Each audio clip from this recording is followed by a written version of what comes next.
Welcome back, everybody. This is Brothermutant here. Today we're going to continue our journey to complete the Wizard's Apprentice, Chapter 2, the Talisman and the Eye.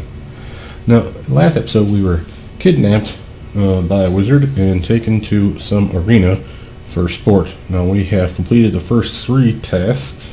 Sadly, that last one was pretty daunting.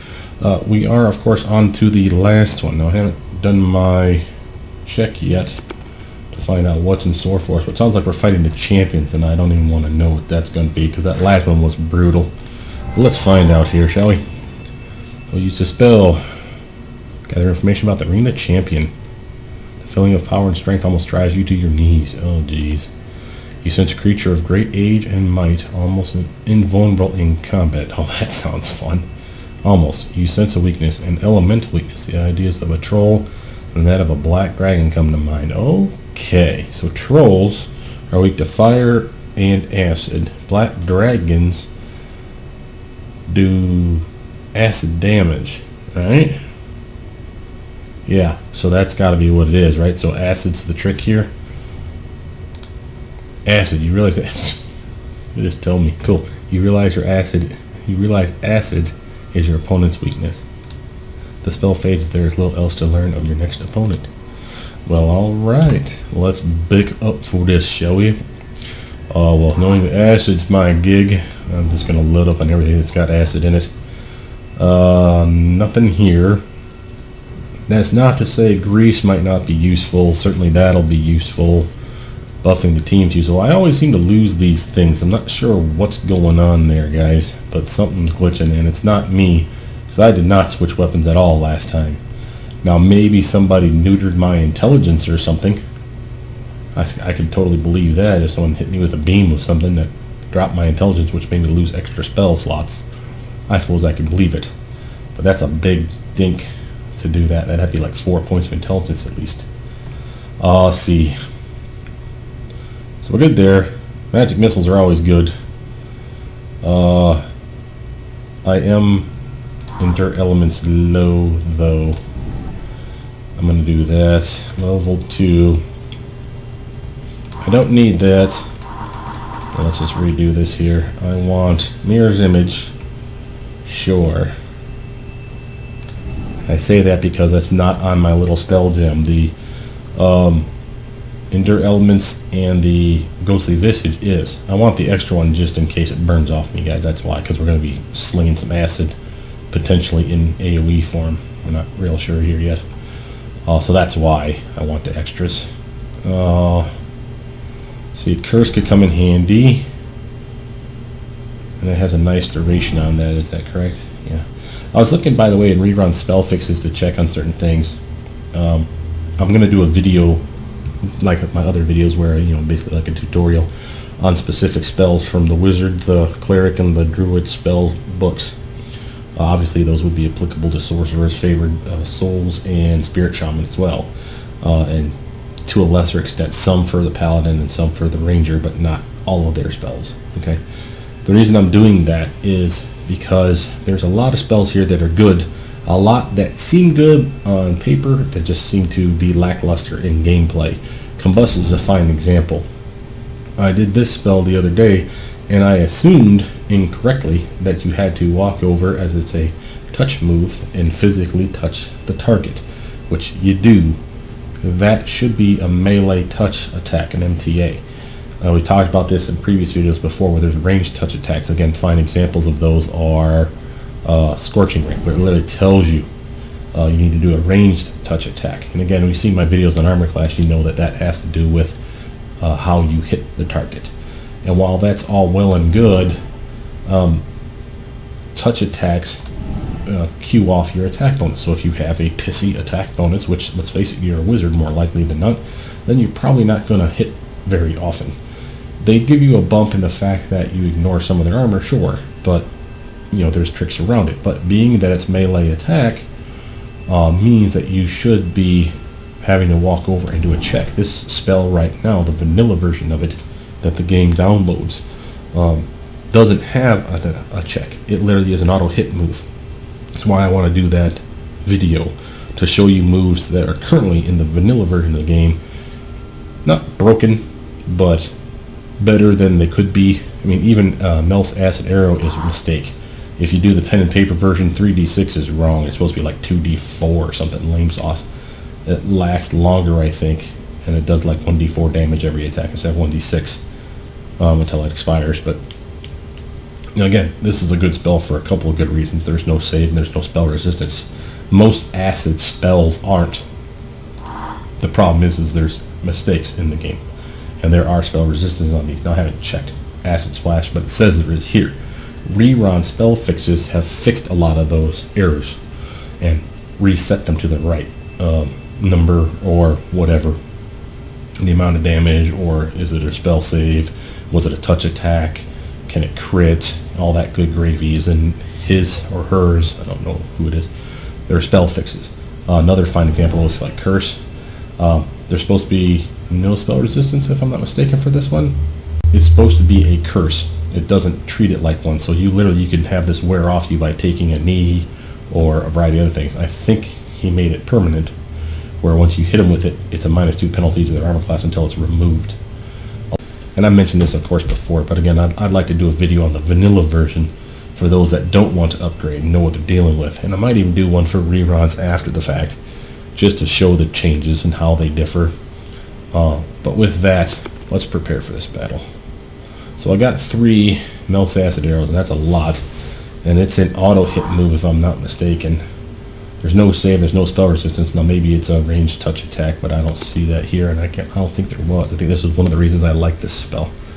We'll nuke his or her armor class. I don't know what it is. I'm assuming it's a her or a him.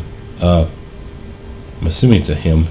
We'll nuke his armor class with that. It's got a good buff duration on it for what I'm casting right now. We're talking 10 minutes. If I'm still swinging at the guy in 10 minutes, we got problems.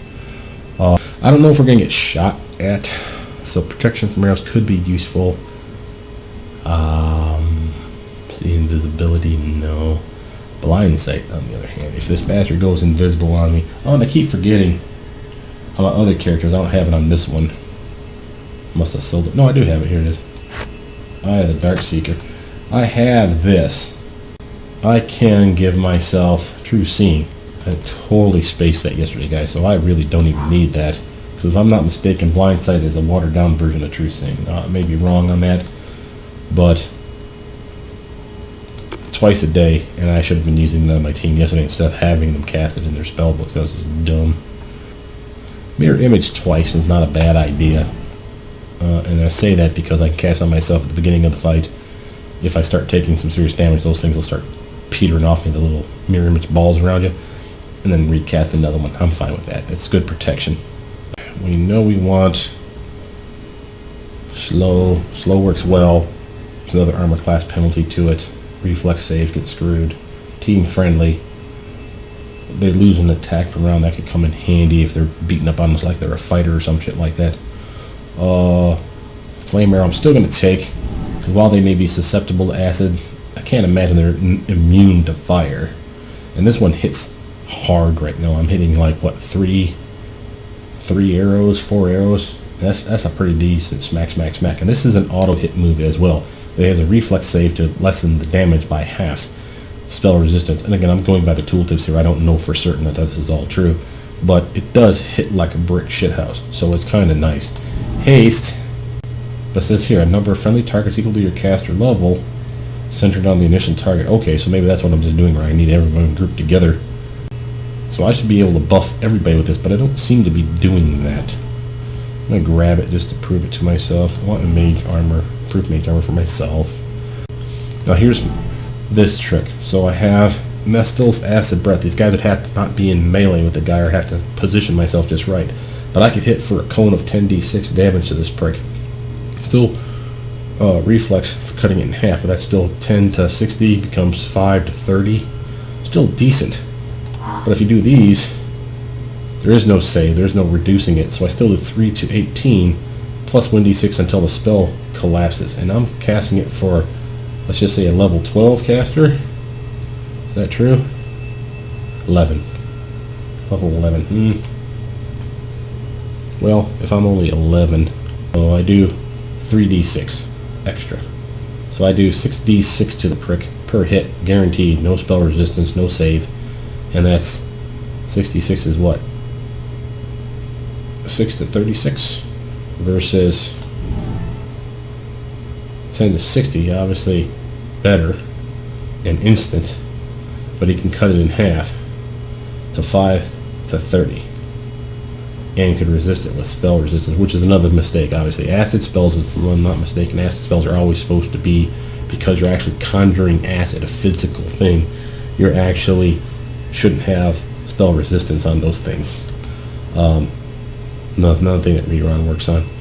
I want, if they're whooping up on me, I could use some spider skin, don't get me wrong. Some extra protection for me and my team is not a bad idea. But, and here's the cool part of this, is I can get 3 more improved Melf's acid, or extended, Melf's acid arrow at this level. That means instead of being lasting for 6 seconds plus 3 more rounds, so 1 round and 3 more rounds, so 4. It should be, and I think this is broken, but we'll test it. It should be 1 round plus 6 more, not 3, not 8, but 7. And we will see. At the very least, it's another casting of it, so it's still fine with me if it's just these again, but down here. So now I have 6 castings of it. I'm still cool with that. I want stone skin at least on a couple of us, myself and probably the main meat shield. He does a good job, but he could use some sweet loving. Man, I would have loved to have had this on me while things are in my face. If they're stuck in place, we could do some damage this way. But then these guys get into that mess. I guess that's probably the way to go. And I say that because it's auto hit. If it's only one target, I think they all go to the same target. So 10 will go to one target and do 1d6. So that's 10 to 60 points of damage guaranteed twice. Boom, boom. So cast, and I'll just start spamming these things on them.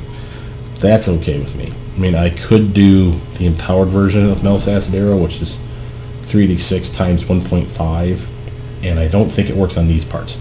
So it's not 1d6 times 1.5. I think it's just the first hit.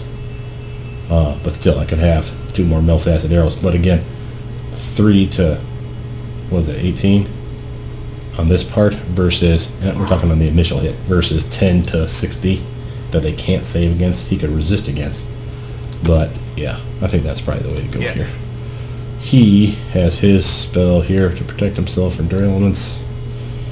I'm going to go for some protection from alignment. And someone even reported in my the comment section that protection from alignment, I have better casters here that have access to magic circle against alignment. There's nothing wrong with this. I mean, it's a good spell, don't get me wrong. Same duration, AoE, gotta love it. The range is kind of pissy. It's kind of pretty close together. And that's why I don't use it so much, is because it literally is one of those where my group has to stand almost side by side to get the buff. I like to kite around, as you guys have already seen. It's not the best option, but I do like to position myself, because yesterday I was getting hit with fire clouds and poison gas clouds and everything else under the damn sun. So this is why I don't use these instead of just using a couple cheapies on level 1. And quite frankly, for a cleric, they're really in the whole hell of a lot that I want them to pick. I could get Entropic Shield to give us some range protection if they're going to shoot at us, but I don't know that they do that. As far as spells here, Endure Elements is one I really like. Enlarged Person is okay. I like the strength bump, but I don't like my dexterity decrease as well as my accuracy, or armor class. I keep saying accuracy, I see AC every time. The extra damage is nice, don't get me wrong. But, yeah. Lesser Vigor, again, I do like. I tried Doom the other day, and it didn't seem to do squat, so I'm going to grab a couple Lesser Vigors. I'll keep Bane, and I'll keep Bull Strength, because I do like hitting harder and more likely to hit because of the strength bump. Those are all good things, I think. Well, if it's only one target, I don't need 2 silent spells, more likely than not. I'll keep the paralysis, and remove paralysis. Bear's Endurance comes in handy. Maybe some Lesser Resto in case we get screwed here. They don't have any acid spells for my cleric, so sadly, so there's nothing really I can do about that. So we're basically looking at bumping the cleric to some useful clerical abilities. Having said that, Lesser Dispel.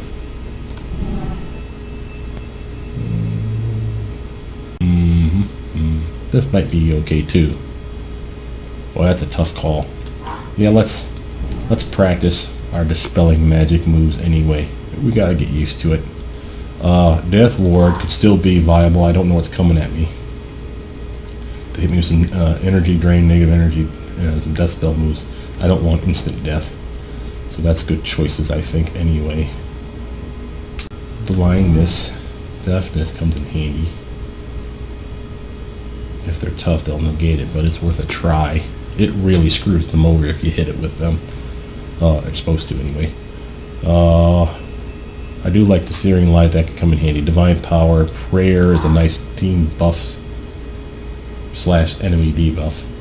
So it's kind of like Bless and Bane all in once. Doesn't last very long, though. But it's worth a try.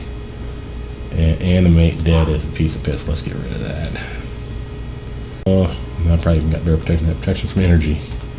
There you go. We don't know what kind of energy attacks when I get hit. I mean, I suppose I could do like remove blindness, curse, or disease. You know, some other useful things.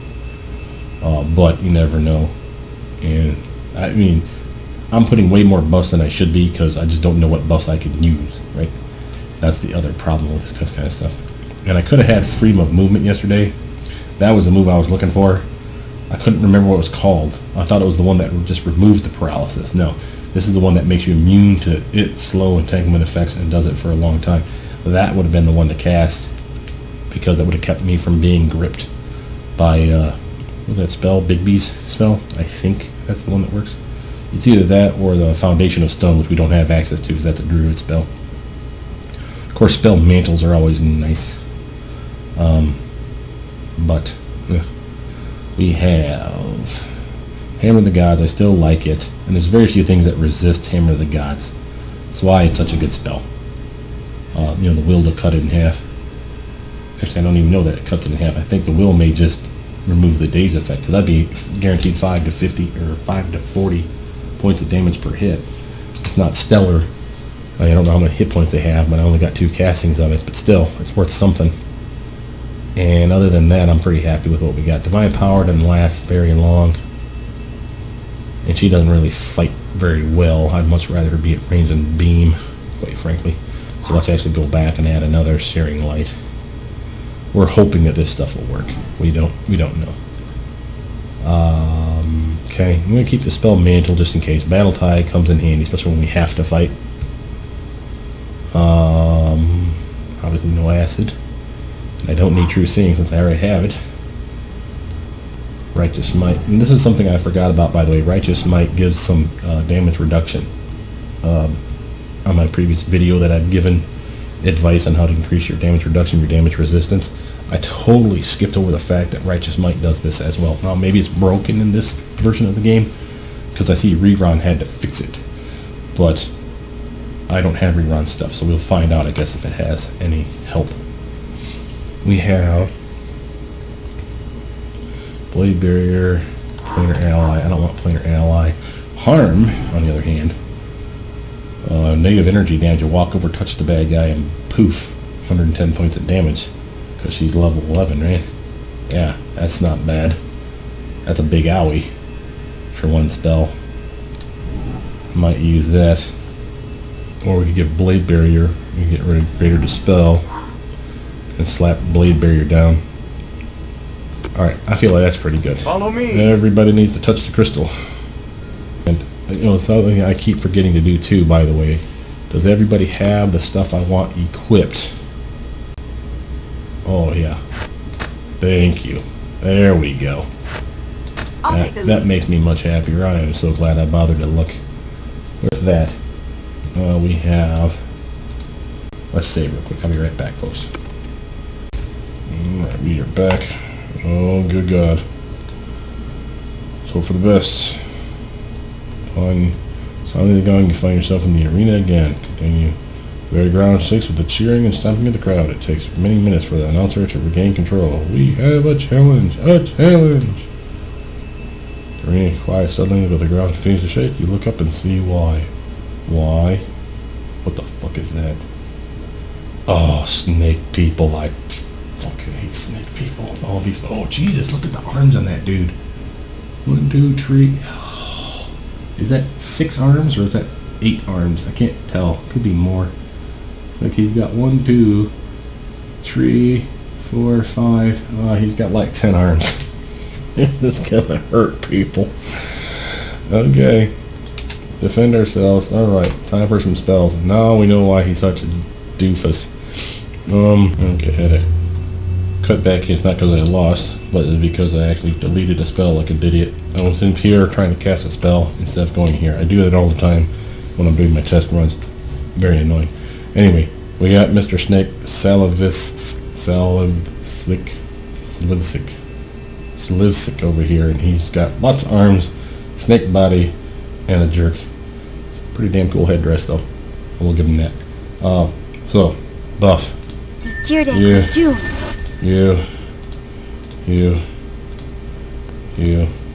and me. That'll keep me busy.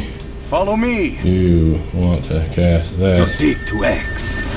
And protection from evil.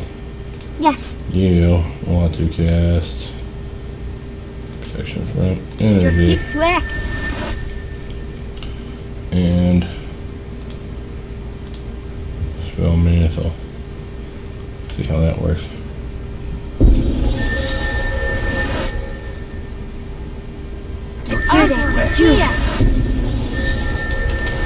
Whoa! I just cast a succubus. Where the hell that came from?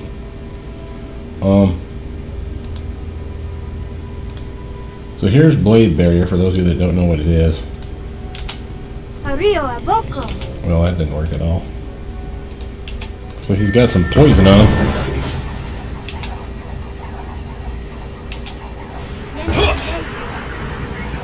Enemies approach. Be prepared.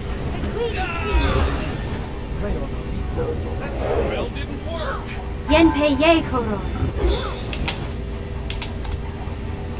Alright.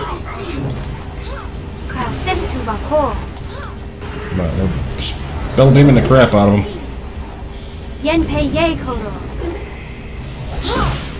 Oh, that's his target. Oh, about to say, I didn't think I had one of those.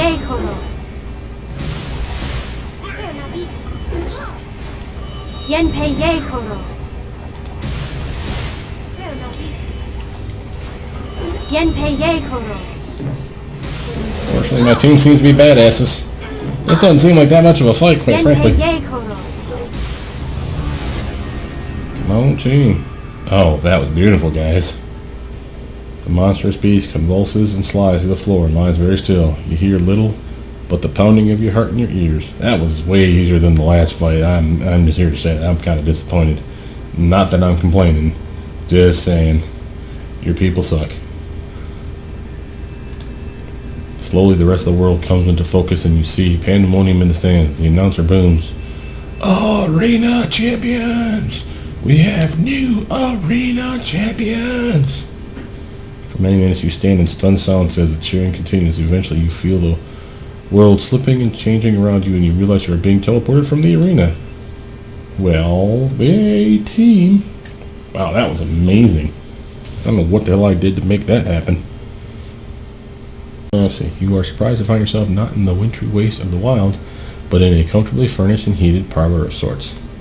The wizard you met in the wilds approaches you. He appears very pleased with your performance at the tournament. Well done indeed. You certainly made quite a show, and a tidy sum, I might add. Here is your fee. Oh, we got a fee. Oh my good lord, we got 5,500 bones. Yeah. And a tidy sum, I might add. Here is your fee with a little extra, for you have certainly earned it. There's a somewhat awkward silence as you stand there looking at your companions, looking at the gnome, and looking back to one another. Eventually the wizard looks at you quizzically. What is it? Why are you all just standing about like orcs in a snowstorm? Orcs in a snowstorm. The wizard froze his forehead and arches one eyebrow and thought, oh, is it hobgoblins on an ice floe? Or sawwagons in a glacier? Never mind, it isn't important. Then why is everyone just standing about? We aren't really who you think we are. The gnome raised his eyebrows. So sure are you? Perhaps it is you who are mistaken. But I'm me. The wizard begins to disagree when Ayala cuts in. I assure you we are not the mercenaries you hired. We are here on a quest, and my father, the Raven, said you would be able to help us. The gnome's eyebrows shoot up again. The Raven, you say? That must make you little Ayala, but not so little anymore, I see. I am surprised to see you in such company. He shoots you a dark look. Hey, little Ayala. Ayala shoots you daggers. Shut up, Marion. Continue. You little bitty Ayala. You look over and see Blair Duke smiling quietly to himself. Sure thing, little Ayala. I'm gonna get stabbed. Oh well, companions aside, what sort of quest are you on, Ayala? Give a brief summary of your adventures since you were imprisoned in the Darkseeker's Tower, and explain that you are now looking for the Deep Frost. The gnome's eyes grow wide as you tell your tales of the Great Tundra Yeti, the giant Arctic fell troll, and your battle with the Darkseeker's troops. After you finish your story, the wizard assumes a thoughtful pose. So the Deep Frost, is it? Yes, my father said you would know of it. Know of it, my dear child. I helped build it. What? That's impossible. It's thousands of years old. The gnome laughs. Ah, yes, I suppose to you it does seem possible. Such time spans are often difficult for the short-lived races to accept. Are you not among the shorter-lived races yourself? The gnome starts a little bit as if he had something he did not mean to. Well, yes, but you must understand that there are exceptions to every rule. Now, what do you want to know about the Deep Frost? You're not telling me everything, wizard boy. You are trying to find the entrance. The wizard puts his hand to his chin and squints his eyes in recollection. Let me see. There is the entrance by the sea, but that was destroyed in the fall of the Great Glacier. There is the entrance by the stars. But that one fell in the time of troubles. Aha, the entrance under the mountain. I believe that one still stands. The entrance under the mountain? Marin, remember the cavern we entered after our escape from the slaver ship? The one with the giant skeletons and zombies? There was a large ancient door. Perhaps this is the entrance under the mountains. It could be the one. I seem to recall the entrance under the mountain was near to a new settlement. Can't recall the name. Sunsvinol? Ah, yes, that is it. It is very likely then that this door you found is the one. It was very close to the town of Sunsvinol. Let us be gone. The wizard holds up his hand. Wait! You will not find entrance without the key. Where can we find the key? The key was held by the king of the Deep Frost. Jarmal the Hammer was the last king of the Deep Frost, and he fell in combat to the White Worm. I've not heard of the dragon's demise, so I imagine the key is in Vix's lair still. Larry stands speechless, and Ayala has grown as white as the snow.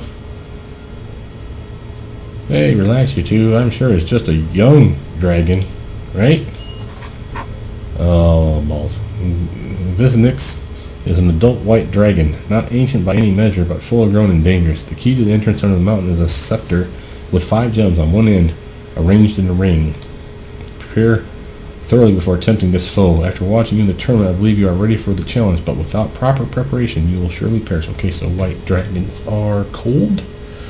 Sounds like protection from spells. Oh, and we got, oh, screw that, we'll just put on the cloaks. I got two cloaks, cold resistance 20.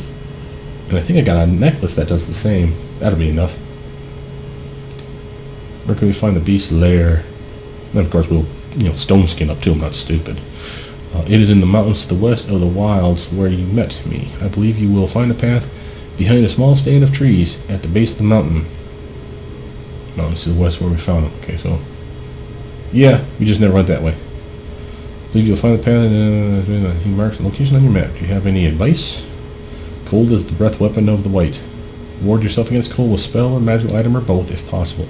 The white is vulnerable to heat, as vulnerable as a dragon may be, that is. And we're going to beam the shit out of him with some fire arrows, I'm thinking. That sounds like a plan. Do you have any other questions for me? We found an artifact and we're wondering if you could help us identify it. An artifact, do you have it with you? Show the wizard the mysterious talisman. Oh my, you are certainly full of surprises, are you not? This is without a doubt the artifact known as the Talisman of the Sphere. It was created to control an object known as the Sphere of Annihilation, which is simply a ball of nothingness that destroys all that it contacts. Useful to be able to control it, eh? The silly thing almost destroyed my mushroom garden once. Your mushroom garden? Ah, yes, but that was ages ago. I have since relieved myself of that troublesome artifact. Nothing but trouble, nothing but trouble.